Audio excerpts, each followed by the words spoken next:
امریکہ اور ایران کے درمیان بڑھتی ہوئی کشیدگی اور جوابی عسکری کارروائیوں کے باعث عالمی منڈی میں خام تیل کی قیمتیں 4 ہفتوں کی بلند ترین سطح پر پہنچ گئی ہیں، جہاں برینٹ اور WTI کروڈ میں تقریباً 2% کا بڑا اضافہ ریکارڈ کیا گیا ہے۔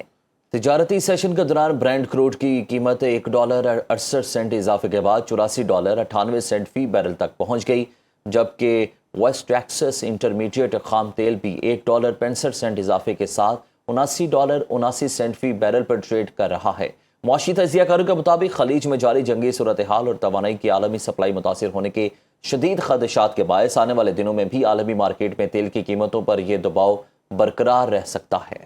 امریکی حملوں نے ایران کو بڑی حد تک پتھروں کے زمانے میں دھکیل دیا۔ صدر ڈونلڈ ٹرمپ امریکہ تیزی سے ایرانی فوج اور رابنائے ہرمز سے متعلق اس کی صلاحیتوں کو تباہ کر رہا ہے۔ ٹرمپ کی جانب سے بیان آیا ہے، ایران کے اب تک 159 جنگی بحری جہاز اور 200 فوجی طیارے تباہ کر دیے گئے۔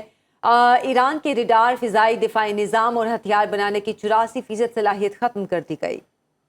صرف وہی بحری جہاز علاقائی پانیوں میں سفر کر سکیں گے جو ناکہ بندی کی خلاف ورزی نہیں کریں گے، اور عمان اور آبنائے ہرمز کے قریب سرگرم تمام بحری جہاز ہدایات کے مطابق کام کر رہے ہیں۔ تجارتی بحری جہازوں کے لیے ناکہ بندی سے متعلق مزید تفصیلات سامنے آئیں۔ ایران پر دوبارہ عائد کی جانے والی بحری ناکہ بندی رات 1 بجے سے شروع ہوئی۔ صرف وہی بحری جہاز علاقائی پانیوں میں سفر کر سکیں گے جو کہ ناکہ بندی کی خلاف ورزی نہیں کریں گے۔ عمان اور آبنائے ہرمز کے قریب سرگرم تمام بحری جہاز ہدایات کا انتظار کریں۔ ایران کی عسکری ناکہ بندی عام بمباری سے زیادہ مفید اور فائدہ مند ثابت ہوگی، ایسا کہنا ہے صدر ٹرمپ کا، جبکہ ناکہ بندی کے تحت صرف ایرانی بحری جہازوں اور ان کے خریداروں کو ہی روکا جائے گا۔ امریکہ، ایران کے علاوہ دیگر تمام ممالک کو آبنائے ہرمز آزادانہ استعمال کرنے کی مکمل اجازت ہوگی۔ تحفظ پانے والے ممالک سیکیورٹی اخراجات پورے کرنے کے لیے کارگو پر 20% فیس دیں گے۔ ایران پر شدید ترین عسکری دباؤ کے بعد اب ایک نیا اور پائیدار معاہدہ کرنا ممکن ہوا ہے۔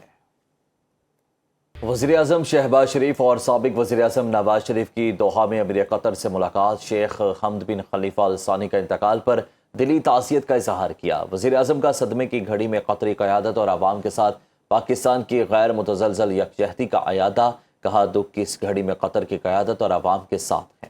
مرحوم شیخ حمد بن خلیفہ الثانی کی قیادت میں قطر جدید اور خوشحال ریاست بنا۔ خطے میں امن و استحکام کے لیے شیخ حمد بن خلیفہ الثانی کی خدمات یاد رکھی جائیں گی۔